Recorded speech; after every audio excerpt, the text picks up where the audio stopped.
Oi, pessoal, tudo bem? Meu nome é Silvia, eu sou assistente de conteúdo aqui na Arquimedes e hoje nós estamos começando um projeto muito importante que a gente fez com muito carinho aqui para vocês. Hoje é o primeiro episódio do nosso podcast, o ArcCast. Vai ser um espaço de debate, de informação, de troca de conhecimento sobre engenharia clínica, softwares, tecnologia, tudo que envolve esse universo da engenharia clínica. E a gente vai começar com um tema muito importante, que são os desafios da engenharia clínica para 2021. Então, para bater esse papo hoje com a gente, eu trouxe duas pessoas também muito bacanas, muito importantes, que vão auxiliar a gente nessa conversa. É o Ailton é engenheiro de manutenção, e a Thaís, que é a nossa engenheira e responsável pelo nosso time comercial.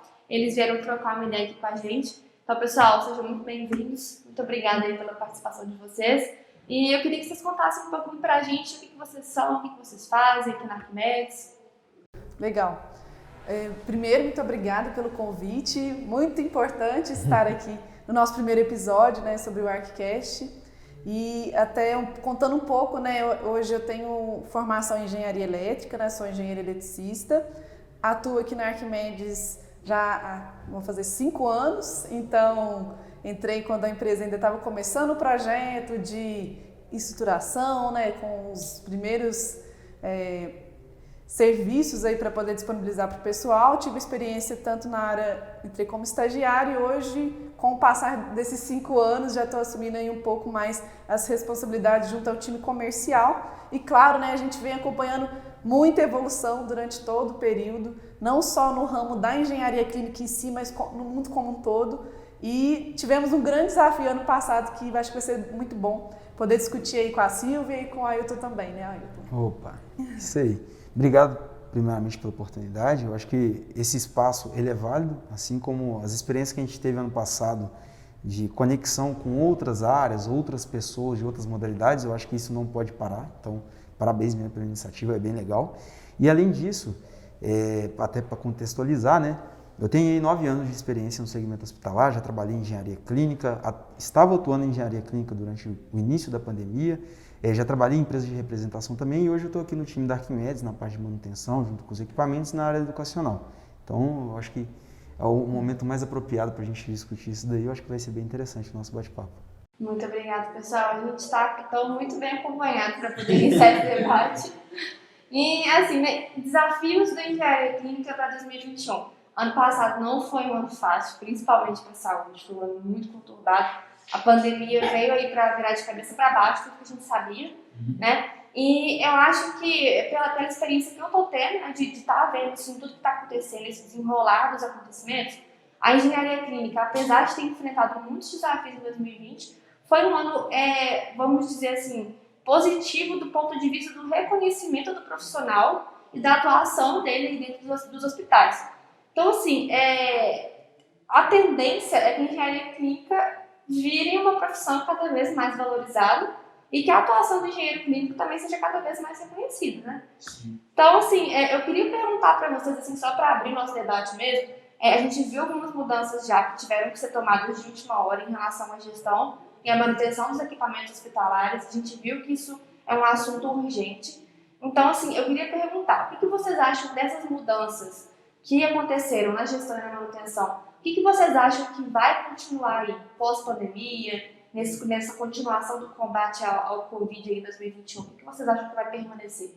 Olha, eu visualizo que foi um baque para todo mundo. Acho que, por mais que a gente tenha no mercado diversos profissionais experientes, que já lidam com engenharia clínica há bastante tempo, muitas vezes profissionais que trouxeram engenharia clínica para o Brasil até, pegou todo mundo de surpresa realmente. Por conta do volume, por conta das adequações, eu não falo isso somente do que a gente vê mais aí da questão dos ventiladores pulmonares, mas em questão de infraestrutura hospitalar, até mesmo ligado com a parte de gestão. Então, muitas vezes, várias engenharias clínicas que eu já presenciei, o pessoal ainda tem um formato muito de papel para gerenciamento e, num momento desse, pediu muita agilidade. Então, eu visualizo que uma gestão integrada com software e tudo, isso auxilia bastante nesse momento. Então, isso eu acho que foi um dos primeiros desafios que a gente teve. O segundo desafio entra sobre questão de capacitação. Querendo ou não, acho que não só para a área de engenharia clínica, mas para outras áreas também. A gente tem diversos profissionais que não tem um nível de capacitação adequado. Eu vou até citar aqui, eu estava ouvindo um podcast esses dias, e estava o Bruno Covas, que é o prefeito de São Paulo, comentando, e ele falou de um programa que eu achei bem interessante, sem questão de ideologia política, mas que eu achei bem interessante de que ele uniu as empresas que estavam precisando de vagas de emprego com áreas mais carentes, que estavam com um número muito grande de pessoas que estavam precisando de trabalho. E aí tinha na ocasião 250 vagas e apareceram 5.000 pessoas. Porém, dessas 250 vagas, só 70 vagas foram preenchidas. Então você vê que não tem um nível de qualificação ainda adequado para isso. Então, entra o segundo ponto sobre a questão de qualificação, que entra também na parte de engenharia clínica. E, de uma maneira geral, teve muitos problemas, né, em questão não somente ligada à engenharia clínica, mas em processos de compra, especificação. A gente viu notícias, né, recentes aí sobre questão de superfaturamento, né, de compra de equipamentos, né, muitas vezes, e isso gera um impacto muito grande. Eu acho que a gente tem que buscar olhar para isso e buscar aprender com isso, né, para a gente melhorar cada vez mais. Thaís também pode dizer mais aí. Claro, mas achei que faz todo sentido o que você falou, Ailton. E até pela pergunta da Silvia, o que a gente aprendeu e o que vai continuar? Na minha opinião, é o que já deveria ter, às vezes, até aprendido um pouco antes, porque realmente a gente percebeu o quanto a sociedade estava despreparada para qualquer cenário como esse, né? Então, não só na área da saúde, que foi diretamente afetada, mas como um todo. Realmente nunca aconteceu isso. Eu até fico me questionando, às vezes, quando as pessoas querem comparar um momento desse, como, às vezes, outros momentos de crise que já houve lá no passado, ou de peste, de outros cenários, mas nada se compara ao que a gente passou, né? Que a gente vem passando, mas que agora espero que de uma forma, né, mais amenizada.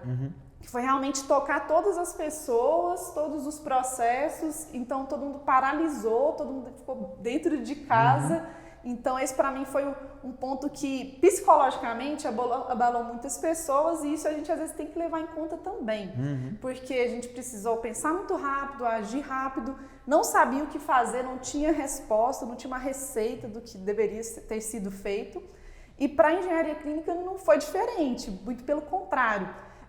Tendo um ponto de vista, igual você comentou muito bem também, Silvia, a gente teve uma oportunidade desse cenário, desse setor ser mais reconhecido agora, o que é interessante, até olhando por um outro lado também, por que não foi reconhecido antes disso também, né? Mas aproveitando esse cenário, concordo muito bem como você disse, a gente precisa tanto entender que a gente tem as tecnologias de hoje, precisa das pessoas para poder capacitar, e a gente conversa muito aqui internamente na Arquimedes que a gente, para mim, os 3 pilares para um processo funcionar bem é pessoas capacitadas, tecnologia para que elas consigam executar, mas elas precisam estar aptas para poder receber aquela tecnologia e saber como utilizar, e processo, tem que entender o processo do início ao fim.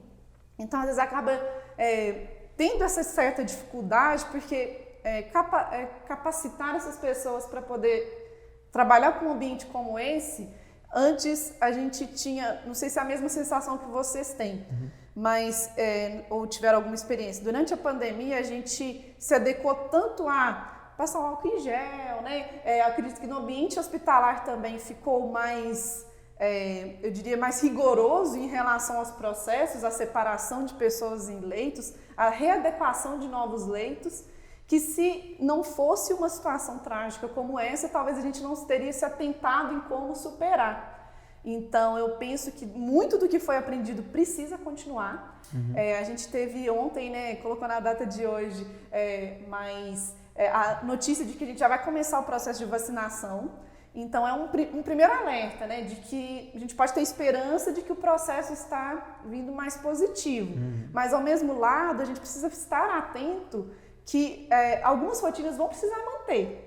Então, tanto para a parte da engenharia clínica, agora com mais ênfase, né, em como receber a tecnologia, como receber até esse medicamento, né, a gente pode até aprofundar um pouco mais sobre isso.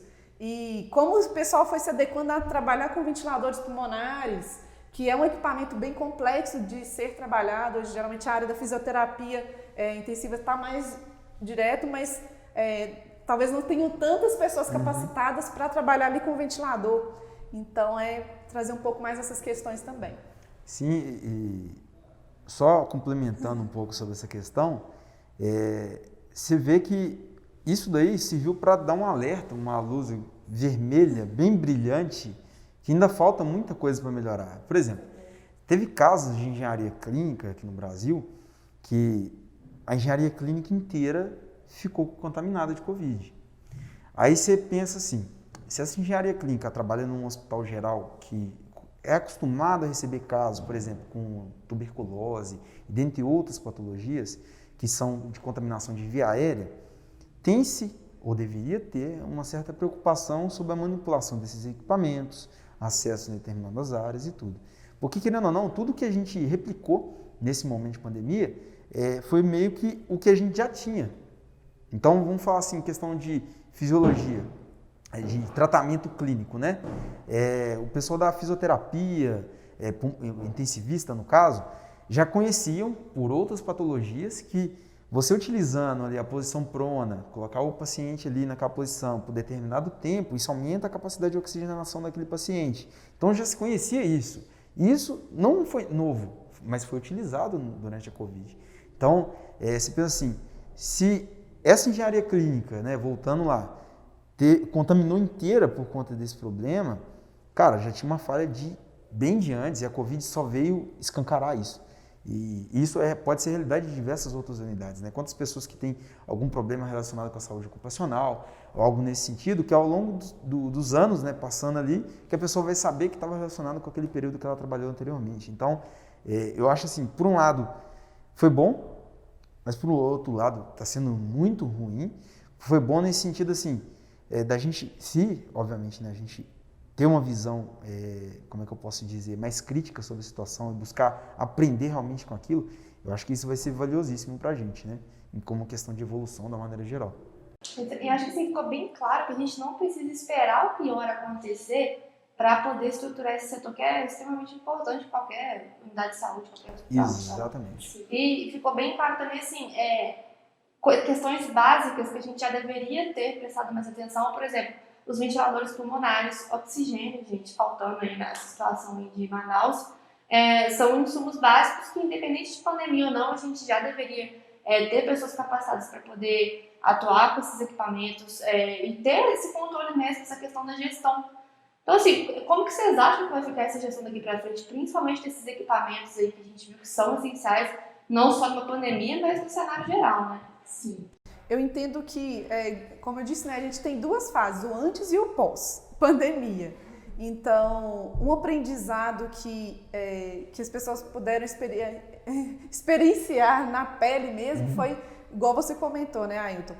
Muitos processos internos do hospital na parte de gestão ainda pode ser que tenha muitos falhos ainda era um pouco falho, principalmente em relação à otimização de tempo de processo. Então, o que pode acontecer um pouco lá em Manaus, né? Então, como foi feita essa gestão realmente desses ativos, dos próprios oxigênios? Lógico que a gente acaba tendo uma dificuldade também de disponibilizar esses recursos para lá também, que eu não gostaria de entrar nesse mérito mais político, mas a importância de você ter alguém para isso. Alguém com essa responsabilidade de poder receber um ativo, um equipamento, fazer com que ele funcione bem, corretamente, capacitar, ajudar na capacitação de quem vai utilizar e também conseguir gerenciar para que as pessoas não venham a óbito por esse motivo, né? Porque pode acontecer, a gente está sujeito, né? A pandemia, o vírus, ele realmente leva a essa situação, mas a gente pode evitar ou gerenciar melhor os riscos a partir do momento que a gente conhece o que está acontecendo. Exato. Então, essa gestão, ela, para mim, é fundamental em qualquer cenário.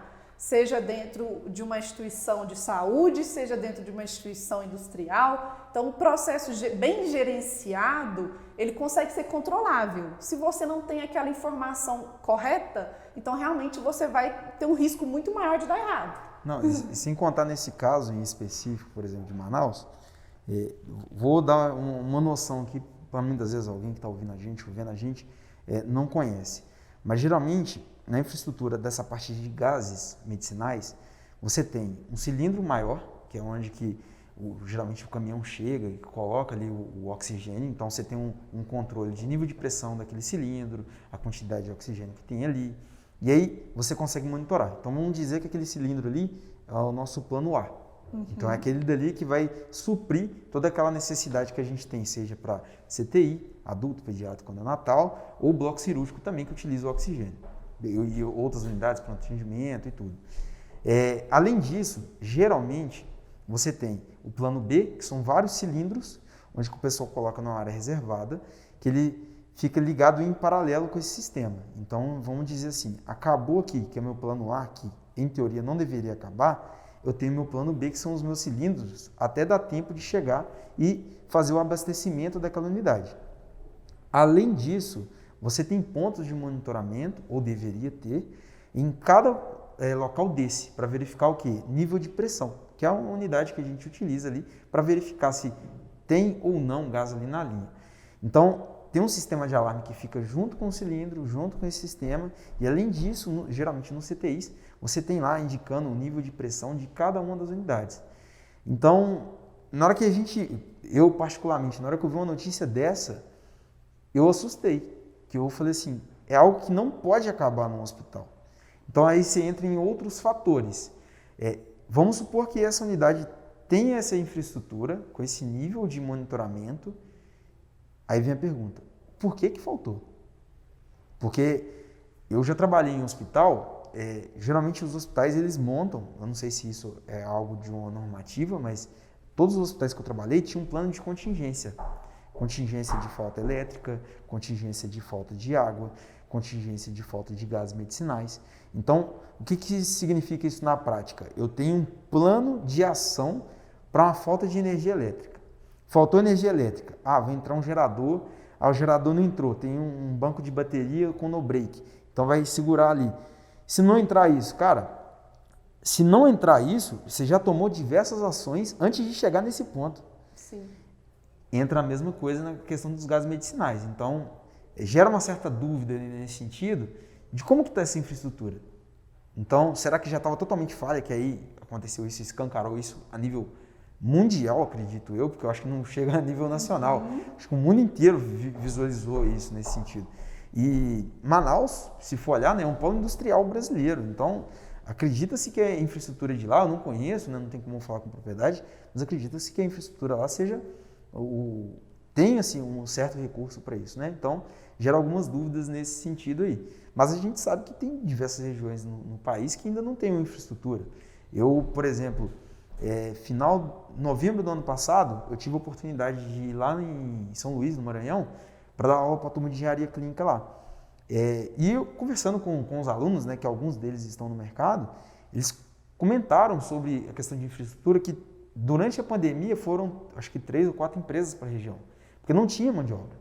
Entra naquele primeiro ponto que a gente discutiu. Então, assim, acho que teve muitos avanços nesse sentido, e eu acredito que deve ficar alguma coisa disso para melhorar.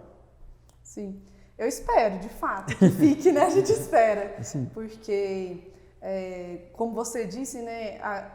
Ligou um botão vermelho ali, um alerta vermelho escancarado para todo mundo. Acredito que muitas instituições não estão e não estavam preparadas, ainda não estão, para poder lidar com cenários como esses. O exemplo foi o que aconteceu em Amazonas, a gente não sabe exatamente o que foi, mas você explicou muito bem aí sobre o que poderia ter sido feito. Planos de contingência devem existir sem dúvida, até mesmo se tratando de um ambiente em que você lida diretamente com uma pessoa, um paciente, a pessoa está em risco ali a todo momento, tanto os profissionais da saúde ali diretamente, como as pessoas que estão sendo atendidas. Então realmente é um ponto que, se for levar de aprendizado até para essa infraestrutura, aconteceu em Manaus, mas poderia ter acontecido em outros. Muitos que não aconteceram, fica já um alerta para que isso não venha acontecer. Exato. Não, porque testou, né? Testou o sistema deles, Exato. Infelizmente, de uma forma... Exato. Ninguém gostaria que fosse, mas testou. Então, e se acontecesse em outras regiões, poderia também não ter sido muito diferente. sabendo que escancaradamente temos muito problema com o sistema de saúde brasileiro no quesito tecnologia e gestão de ativos. Exatamente. Ou até de dar prioridade para esse assunto. Então, é uma grande discussão que dá para poder gerar um certo desconforto para algumas partes, mas a gente precisa botar esse assunto na mesa também, né? Eu acho interessante. Tanto que eu exemplifiquei um sistema assim, um tipo de sistema, né? A questão do oxigênio. Você tem ainda a possibilidade de ter uma usina de oxigênio. Porém, o custo para essa usina é alto. Aí você ainda precisa ter uma gestão de manutenção ainda maior. Sim. Porque, vamos supor, eu já tive a oportunidade de ir em um hospital que tinha uma usina de oxigênio que estava avaliado em torno de 1 milhão. Então, imagina o maquinário que você tem ali para produzir o próprio oxigênio para a infraestrutura e o custo que você tem de manutenção em cima daquilo. Então, assim, vai muito mais além disso, sabe? Sim. Muito mais. E assim, eu acho que essa questão também de a falta de insumos, a falta de equipamento mesmo de uma pessoa ali para estar fazendo essa gestão, deu para entender também que o engenheiro clínico ele tem uma importância dentro da instituição, mas ele tem inserido em um contexto muito maior. Porque, por exemplo, uma pandemia, infelizmente, não envolve só a questão da saúde, tem uma série de fatores sociais, econômicos, políticos que envolvem aí esse meio que o engenheiro clínico trabalha mesmo. Então, assim, deu para entender que não só no contexto de pandemia, o trabalho do engenheiro clínico depende de uma série de outros fatores. Então, assim, por exemplo, como que você acha que o engenheiro clínico pode ajudar a lidar, até mesmo contornar esses fatores, sabe? Falta de insumo, falta de investimento. Ainda é uma área que está em crescimento, é uma área que está estruturada em muitos hospitais. Então, é um local de luta mesmo. O engenheiro clínico lá bateu no meio e falou, temos que estruturar isso aqui, vamos lá, vamos construir esse setor. Como que vocês veem esse processo aí em 2021? Isso, antes de você falar, Thaís, isso é bem legal porque eu já fui em um hospital, principalmente no interior, não com preconceito nem nada, mas que a gente chegava lá e falava assim, eu quero ir na engenharia clínica. O pessoal, engenharia o quê? Então muita gente não conhece. E não é só de lá. Eu já fui numa instituição ligada ao CREA e falei da engenharia clínica, a pessoa não conhecia. Cara, é o CREA. Sim. Engenharia clínica, faz parte, a pessoa assina a RT. Então, assim, ainda falta ainda essa questão de entender como é que de uma maneira geral, né? Mas eu vou passar a bola para a Thaís aí, que eu já falei demais. Não, nós vamos compartilhando. Eu acho que faz todo sentido. E não vou muito longe, não. Porque eu me formei há 6 anos e eu não fazia nem ideia. Eu me formei em engenharia elétrica, o máximo que a gente já tinha ouvido falar é engenharia biomédica. Mas a engenharia clínica dentro do hospital, eu fui conhecer de fato vindo para cá. Aqui para Arquimedes, a gente sabendo que existia essa demanda, né, esse processo acontecendo, mas que quase ninguém sabia. Foi para explicar para a família, você trabalha numa empresa, você faz o quê? Até que a gente explica o que é o papel do engenheiro clínico, muitas pessoas também não sabem. Como é que você tem então tempo? Começa daí, exatamente, você tem tempo. Não dá para explicar, às vezes, só numa frase qual que é a importância e o papel. Então, acho que vai desde esse processo. Então, é algo recente, a gente entende que mas tivemos uma oportunidade de ano passado também, acredito que a equipe de engenheiros do mundo, do Brasil como um todo, conseguiu também mostrar o seu papel, mas no meu ponto de vista, acho que a gente precisa estar sempre em muita comunicação interna dentro de qualquer instituição.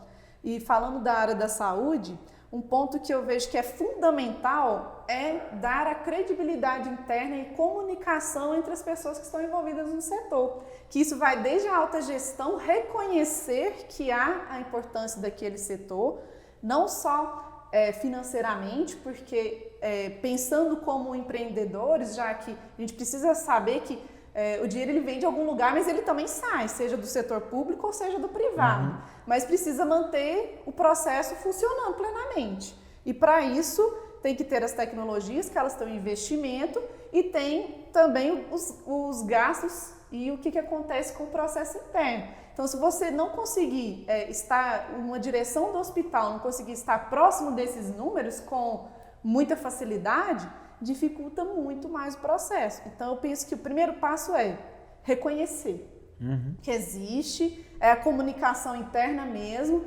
partindo do próprio engenheiro clínico, mostrar para o hospital a sua importância, às vezes pode ter essa dificuldade também. O que eu percebo bastante conversando com os nossos parceiros é que eles falam, mas o hospital hoje não reconhece muito bem. Mas ok, se a gente tiver sempre essa mentalidade de que ele não está te vendo, por que então você não quer ser visto, né? Então bate lá na porta, mostra os números corretamente, talvez a forma como você está apresentando o seu setor e os seus números, não é a forma que ele vai conseguir enxergar. Tanto que a gente volta para a importância da gestão, dessa automação de processo. Então às vezes você chega lá com uma informação muito valiosa, mas numa folha de papel todo rascunhado, um processo meio informal, ele não vai entender e nem vai valorizar, comparando se você conseguir chegar lá numa ferramenta mais informatizada ou que ele consiga ter um acesso remoto para qualquer momento que ele quiser ver o que está acontecendo com os equipamentos, né, com esse setor e os outros setores, facilite. Então, eu prezo muito pela comunicação entre os setores. Isso é bem legal, isso que você está falando, Thaís, porque entra numa questão estratégica. Que se a gente for pensar o hospital como uma unidade empreendedora, né, digamos assim, porque, querendo ou não, os clientes de um hospital são os pacientes, né? Então, é uma questão totalmente estratégica. Eu cheguei a ver alguns casos que aí entra sobre o papel do engenheiro clínico, como que ele vai contornar esse tipo de situação. Onde tinha-se, vamos supor, diversos setores dentro do hospital e tinha vários equipamentos ociosos naquele hospital. E aí, por exemplo, o CTI adulto estava precisando de ventilador pulmonar. Não tinha. Aí, se você fosse pegar os dados, entrou muito mais paciente adulto do que paciente neonatal, paciente pediátrico. O ventilador que estava no CTI pediátrico era o mesmo, poderia ser utilizado num adulto. Tinha equipamentos ociosos dentro da mesma unidade. Aí o que eles resolveram fazer? Central de equipamentos. Então todos aqueles equipamentos que são ociosos vão para a central de equipamentos e lá na central de equipamentos tem um profissional da engenharia clínica e um profissional da enfermagem, para que tenha assim, a questão de vários profissionais, né, auxiliando naquele momento. E na hora que aquele setor precisasse daquele equipamento, ele estaria disponível. Então isso, primeiro momento, auxiliava para desafogar aquela demanda e, em segundo momento, auxiliava na tomada de decisão para a aquisição de novos equipamentos. Então o pessoal conseguia ter uma visibilidade melhor como é que estava o parque para indicar se ia precisar de uma compra emergencial, por exemplo, de um grande parque. A gente sabe que os equipamentos não são baratos e com a pandemia eles aumentaram de preço. Então você evita gastos desnecessários, que aí entra outro papel. Se você tem, numa visão estratégica, né, de um hospital por um todo, essa importância da engenharia clínica, você não vai chegar num ponto onde você comprou equipamento demais, vamos supor, passando aí a pandemia, tem equipamento demais, tem paciente de menos, como é que vai ser a gestão desses equipamentos? Vai ter, com certeza, vários equipamentos ociosos. Então, não é um trabalho somente de sinalizar e falar, precisamos... Não, peraí. Vamos raciocinar sobre a situação? Precisamos? Precisamos. Mas quanto que precisamos? Acho que essa que é a grande pergunta, que aí entra o papel do engenheiro clínico, como um apontador para essas tomadas de decisão. E acredito, né, pelo que eu vejo, em várias unidades tem engenheiros clínicos que, assim, a diretoria nem questiona. Que sabe, confia e sabe da importância do trabalho e o quanto que ele vai estar auxiliando e o quanto que ele já auxiliou. Em outras, entra nesse caso que você citou. O cara muitas vezes não dá credibilidade para o setor em cima disso. Aí cabe a postura do engenheiro clínico mostrando por A mais B em cima daquilo, continuando fazendo um planejamento. Porque, por mais que o pessoal não vai liberar dinheiro para comprar, fazer aquelas revitalizações, né, ou trocas de novas tecnologias, cara, continue fazendo essa gestão, continue desenvolvendo isso, porque na hora que surgiu a oportunidade, o trabalho já está meio caminho andado. Igual agora, quem estava já planejando para comprar equipamento, ou tinha uma noção, ficou muito mais fácil comprar. Sim. Porque já tinha uma especificação feita, já sabia mais ou menos o que atendia dentro daquela unidade. Agora imagine você fazer isso de última hora, corrido. Entendeu? Então, sim, eu acho que entra mais ou menos dentro desse detalhe.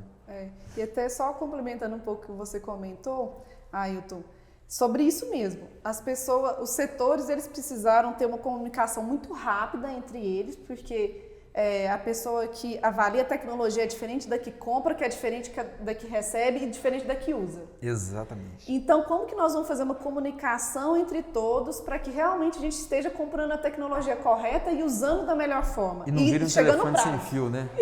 Que é o grande problema. Então, porque acontece muito. Então, por exemplo, se você hoje está no setor de engenharia clínica, você vai solicitar para o setor de compras com aquelas especificações. Muitas vezes, que é o que a gente acontece aqui, você negocia com um comprador que muitas vezes não tem, não é o papel dele ter expertise de comunicar com você sobre o que é bom e o que não é. Ele só quer comprar. Exato. O papel dele é comprar. E quem vai utilizar deveria ter um papel muito importante de comunicar com o engenheiro clínico. Olha, precisa ser assim, assim, assado, isso a gente tem uma possibilidade maior de dar certo. Então ainda fica nessa forma. E outro ponto, dentro de um hospital, você, dependendo do tamanho do hospital, você tem muito mais de 100 colaboradores. Então como é que você comunica com todo mundo ao mesmo tempo? Às vezes a gente já passei por situações de ir até o hospital, você conversa alguém te atende, faz a triagem para facilitar, na hora que você chega lá você repete tudo de novo, aí te muda para outro lugar, você repete tudo de novo. Então, o que foi feito ali atrás? Por que fez a triagem, então? Então, nesse a gente poderia ter passado essa informação internamente para quem vai me atender lá na ponta. Exatamente. Então, acho que aí a gente já começa a discutir um pouco mais sobre o que é feito ainda, né, mesmo com pandemia ou não, e a importância, mais uma vez, da engenharia clínica, que eu imagino e tenho muita esperança que realmente esse cenário tenha mostrado a importância do processo. E repito, se hoje você é engenheiro clínico de um hospital e ainda não teve esse reconhecimento de fato, mostre por que você está lá, mostre nos números quantos equipamentos você tem, quantos estão parados, qual que é seu planejamento desse ano, no caso de essa situação melhorar. Espero muito que melhore nos próximos 6 a 8 meses, né, com o início da vacinação. O que você vai fazer depois? Então, talvez a gente não está aqui hoje para te responder, né? Porque vai depender de cada caso. Mas para provocar, o que você está pensando em fazer? Não, e não só isso, né? Vamos supor, gerentes, diretores aí de hospitais e clínicas. Cara, se você não tem engenharia clínica, coloca quanto antes. Porque durante a pandemia, eu tive a oportunidade de ir no hospital que não tinha engenharia clínica. E tanto que eu cheguei pedindo essa referência, não tinha, vai no compras. Vai na coordenadora de enfermagem. Vai na superintendente ali e tal. Conversei com todo mundo. Aí aconteceu isso. Uma queria de um jeito, outra queria de outro. E no final, já tinha acontecido o processo, eu já tinha pegado ele no final. O compras comprou vários ventiladores. E o pessoal da coordenação de enfermagem falou, a gente não vai usar. Estamos em pandemia. Teve um gasto de quase 1 milhão de equipamento. Por que não vai usar? Porque ele não atende. Entra justamente nesse ponto que você falou, mas lá não tinha engenharia clínica. Então, o profissional ali poderia ter feito essa ponte. Quanto que se gasta a mais não tendo um setor de engenharia clínica? Sim. Quanto que se gasta a mais não tendo um processo de gestão bem consolidado? Sim. E aí você pensa, momento de pandemia, a resposta tem que ser quase que imediata. Então entra justamente nesses detalhes e na hora que você vê uma situação dessa, você fica triste, né? Você fala assim, nossa, não tem como eu fazer nada nesse momento. Eu sei que não faz parte do meu processo, a gente quer até ajudar, mas muitas vezes não tem como. E isso aí é bem complicado. E a pandemia forçou a pensar rápido e a agir muito rápido, no curto prazo. Então, eu acredito que a gente vai conseguir depois olhar para trás e ver os acertos e os erros.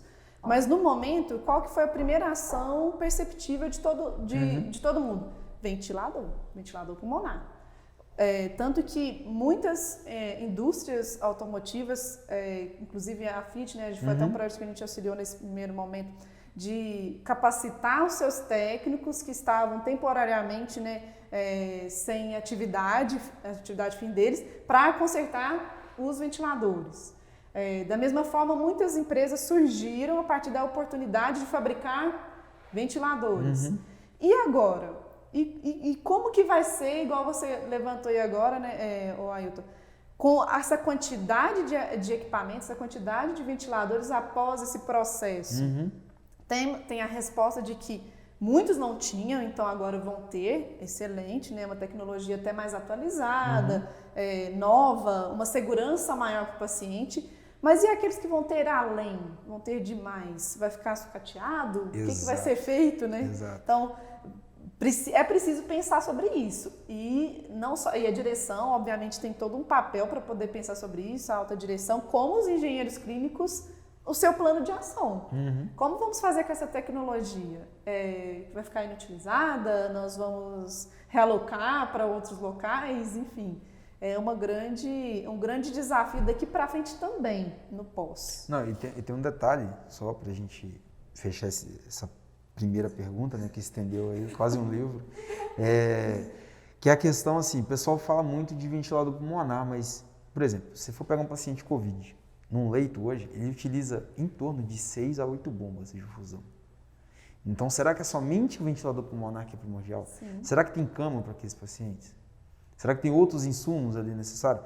E ainda tem um outro fator. Será que tem profissional? Tem uma amiga minha que é fisioterapeuta, estava conversando com ela no início da pandemia, sobre essas questões e tudo, o pessoal estava cogitando utilizar um ventilador para 2 pessoas. Ela virou para mim e falou assim, Ailton, eu rodo bastante, dou treinamento aí para muita gente e, sinceridade, se o pessoal souber ventilar um paciente em um ventilador, já vai ajudar demais. Porque tem muitos profissionais ainda que não tem isso. Aí já entra outro mérito, não tem como falar sobre isso. Mas aí entra outra questão, capacitação, novamente, é outra tecla que a gente bate. Então, assim, será que é somente o ventilador? O ventilador escancarou porque muita gente não conhecia. É a doença que ataca o pulmão, então você vai precisar de usar o ventilador, beleza. Mas tem outros pormenores nesse sentido aí que entra também a questão do engenheiro clínico. Eu tô ficando impressionada conforme vocês vão falando, porque assim, eu já trabalhei em um hospital e vou falar para vocês que eu conheci engenharia clínica no ano passado. Eu não fazia ideia do que era engenharia clínica, agora eu tô vendo a importância desse profissional de ter uma visão sistêmica, de ter uma visão estratégica, de ter uma visão macro do que está acontecendo. Então, assim, é impressionante que assim, a gente teve que chegar nesse ponto para poder estar discutindo esses assuntos, mas é até assim, encorajador e motivador, imagino que para os profissionais que estão nessa linha de frente aí também, para poder expandir essa atuação, para poder, igual vocês falaram, né, apresentar números, bater no peito mesmo, falar, a gente tem isso aqui de número, jogar mesmo as estatísticas dos números, porque isso vai fazer uma diferença, né? Exatamente. Agora, vamos parar de falar de assunto ruim, não pode ser boa, porque a vacina tá batendo na porta aí da gente, graças a Deus. Mas, mais uma vez, a vacina é muito boa, mas também vem com alguns desafios de logística, de gestão, de operação. Então, assim, o engenheiro clínico vai desempenhar o papel nisso. Qual vai ser esse papel do engenheiro clínico nesse momento de vacinação? Então, vou pular na sua frente Pode aqui. falar. Fique à vontade. O que acontece? Eu não sei a fundo, porque já foge um pouco da minha área, mas, por exemplo, profissionais que mexem com banco de sangue e bancos de vacina, né, digamos assim, geralmente estão acostumados a fazer manipulação e armazenamento de medicação e sangue na temperatura de 2 a 8 graus.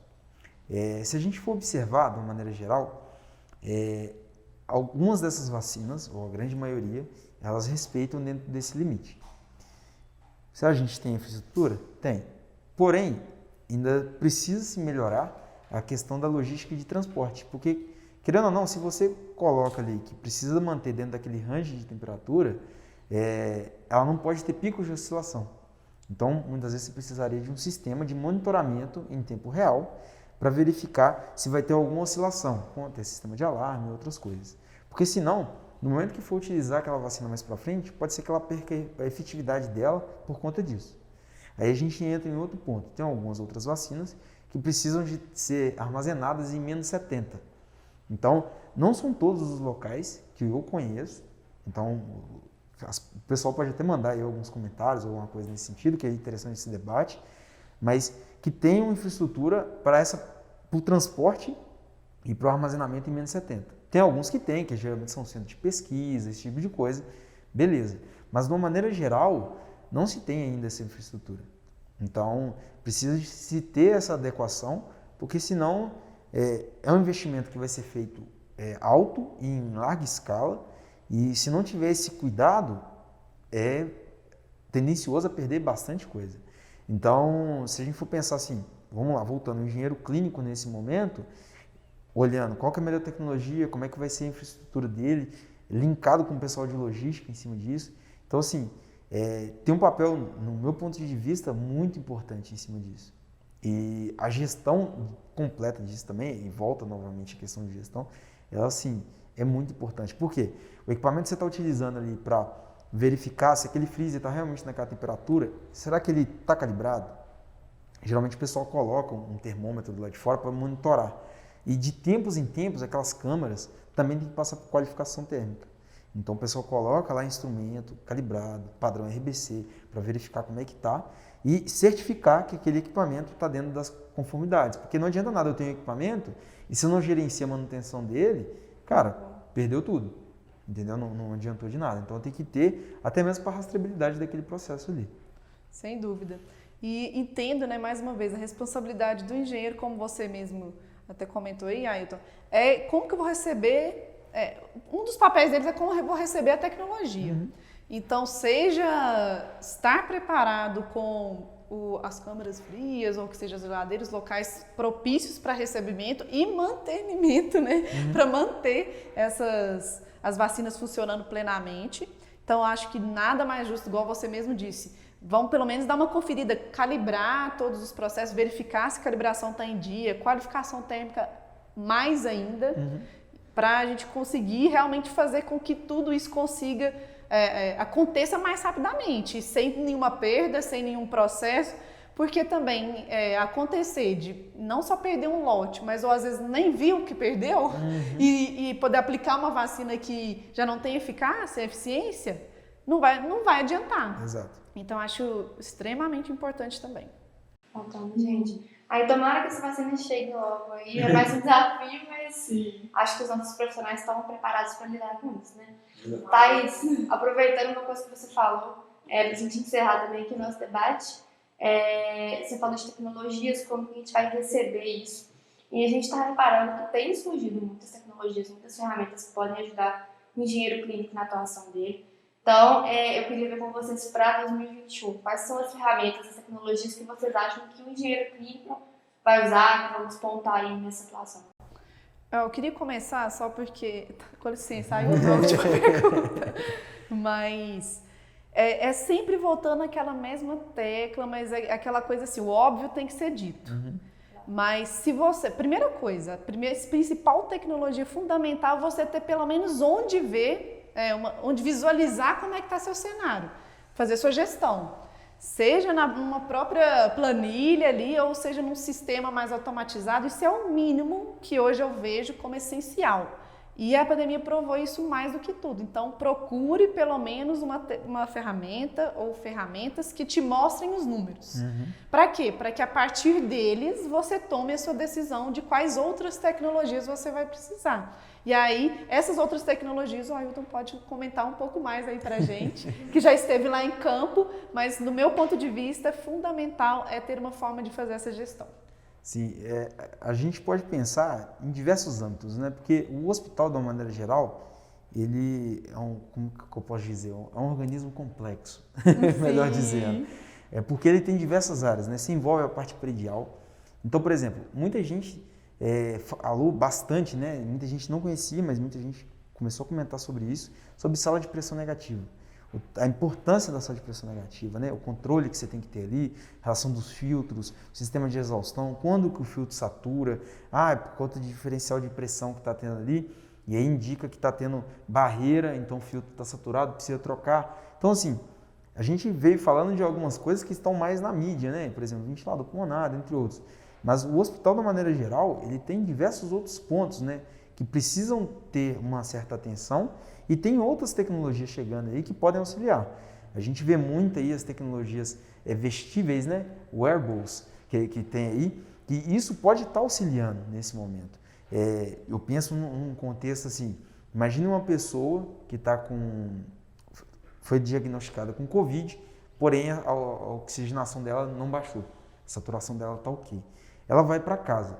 Mas será que se ela tivesse uma tecnologia wearable do hospital, colocando ali no braço dela, monitorando de tempo em tempo a saturação dela, mandando isso para um banco de dados, Será que isso seria interessante para estar monitorando a pessoa? Caso tenha algum problema, você já tem um histórico daquela pessoa durante aquele período? Eu vejo isso como algo relevante. E muitas vezes a gente pensa assim, isso está muito distante. Não, se pesquisar bem, você acha. Sim. Tem algumas tecnologias, por exemplo, lá em Nova York, eles têm isso há anos atrás. Tem um documentário da Conexão Futura, se eu não me engano, que o pessoal falou sobre essas questões de saúde. Isso já tem alguns anos. E lá, o cara fazia meio que um mapeamento. A gente não faz check-up aqui, com exame de sangue e tudo. O cara fazia um mapeamento geral seu, além de exame de sangue, testes físicos, tudo. E você tinha ali aqueles dados. E aqueles dados não eram do hospital, eram seus. Então, será que a gente não começa a entrar num outro contexto assim? Eu tenho um histórico daquele paciente, mas será que aquele histórico é do hospital ou é do paciente? Então, se ele for em outra unidade, como é que vai funcionar isso? Então, eu acredito que essas novas tecnologias passam por integração, envolve muita questão de sistema. Se a gente for pegar de uma maneira geral, a área de engenharia clínica, ela tem que conversar com a área de TI. Muitas vezes essa comunicação ela não é bem feita. Você tem vários problemas quanto a isso. Então, por exemplo, você vai instalar um aparelho de raio-x móvel num hospital. Você precisa, e esse raio-x, vamos supor que ele é um raio-x digital, então você tirou ali a imagem de um paciente no leito de Covid, que é um dos exames que você precisa fazer de raio-x, você vai subir aquilo na rede. Então, tem um serviço da engenharia clínica, mas tem um serviço de TI. Então, eu penso que o profissional de engenharia clínica, de uma maneira geral, ele tem que buscar entender o que tem de integração, de oportunidades nesse sentido e de soluções que tem no mercado. Não olhar, muitas das vezes, uma empresa representante ou um fabricante como um certo olhar crítico, o cara só quer me empurrar alguma coisa. Não, será que aquilo ali realmente vai ser efetivo? Sim. Eu acho que o olhar vai muito mais além disso. Então, eu acho que o primeiro ponto é abrir a cabeça para alguns pontos disso daí e buscar desenvolver, porque eu acho que acho que vai ser a palavra-chave para tudo, né? Desenvolvimento, porque da maneira que está, acho que não dá. E junto com isso, teve durante a pandemia, você citou lá antes, eu ia até comentar antes, eu acabei esquecendo, essa conexão que teve de engenharias clínicas durante a pandemia. Não só a nível nacional, mas a nível internacional. Eu acho que isso é muito importante. Sim. Então, importante até mesmo para eu saber o que será que o pessoal está utilizando lá. O que será que isso daí pode dar diferença? Então, eu acho que seguiria mais ou menos dentro dessa linha. Sim, e eu penso até, a questão para mim da inovação, ela não está só atrelada a alguma coisa nova, de fato. Às vezes até uma metodologia mais completa agora. Uhum. Uma forma de você fazer um básico mais bem feito. Exato. E eu penso até que em novas tecnologias, lógico que a telemedicina mostrou muito bem isso, muitas pessoas fizeram exames pela própria internet, né, durante o processo, então isso facilitou, é uma das formas diferentes de se fazer, mas eu penso que o engenheiro clínico ele precisa ter o básico também funcionando. Então, se ele tem pelo menos um básico ali para dar um aporte melhor, que seja um analisador para poder conferir se o equipamento está funcionando. Realmente, igual você comentou, né? Às vezes um monitoramento bem efetivo de temperatura em locais ambientes também, ou até da própria ventilação do local. Isso. Então, ter ferramentas básicas, porque mostra que nem o básico a gente tem, né? Então, se esforçar nisso primeiro, para poder ter funcionando o que precisa, para depois já vir num aspecto mais um passo acima, que é essas tecnologias que já vêm, o wearable, até os próprios smartwatches que hoje já vêm com essa ideia, né, com essa pegada um pouco mais atual, para realmente a pessoa conseguir se controlar. Exato. Eu entendo que pelo menos é o que eles querem no futuro para isso, mas o básico tem que estar funcionando também. Concordo. Então ter um processo de gestão bem feito, informatizado, equipamentos funcionando, equipamentos calibrados, ferramentas de trabalho no dia a dia ali funcionando, ok? Vamos ficar atentos a como está o seu processo para poder encarar o dia a dia. Não é só com ou sem pandemia, é o seu dia a dia. Está faltando alguma ferramenta que você possa ser melhor naquilo? Vamos procurar para poder adquirir, né, para que isso funcione melhor. Exato. Gente, muito bacana. Eu fico pensando assim, a gente já deu um grande passo para frente, a gente já tem um avanço aí no que tange a engenharia clínica, a tendência é que esse avanço continue. Tomara. Agora é a consistência, né? Exatamente. Bom, pessoal, acho que é isso. Acho que o bate-papo foi bem construtivo, foi muito legal. Queria agradecer a participação de vocês e espero poder ter esse encontro de novo várias vezes. Claro. Eu também gostaria de agradecer mais uma vez. Espero aí que quem esteja nos vendo e nos escutando tenhamos dado, né, alguma contribuição de fato aí com um pouco dessa discussão, que acredito que tem muito o que falar também sobre esse tema, mas espero de verdade aí ter contribuído aí com o pensamento aí do pessoal, o que eles planejam para esse ano 2021, né, Ailton? Isso aí. Mais uma vez, obrigado aí pela oportunidade. E eu acho que o interessante desse debate aqui não é só ele ficar aqui, né? Eu acho que é legal o pessoal também mandar algumas contribuições, né? Continuar nessa linha que, quem sabe, mais pra frente a gente retoma, né? Meio do ano. Como é que foi esses desafios de 2021? Verdade. E 2021/2, como é que vai ser? Então eu acho que mais ou menos nesse sentido.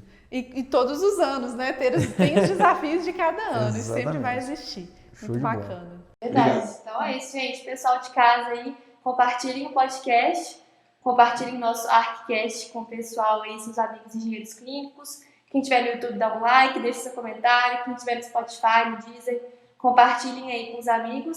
E gostaria de agradecer a você de casa também por ter escutado a gente aqui nesse debate de hoje. Um abraço. Obrigado. Obrigada, até mais.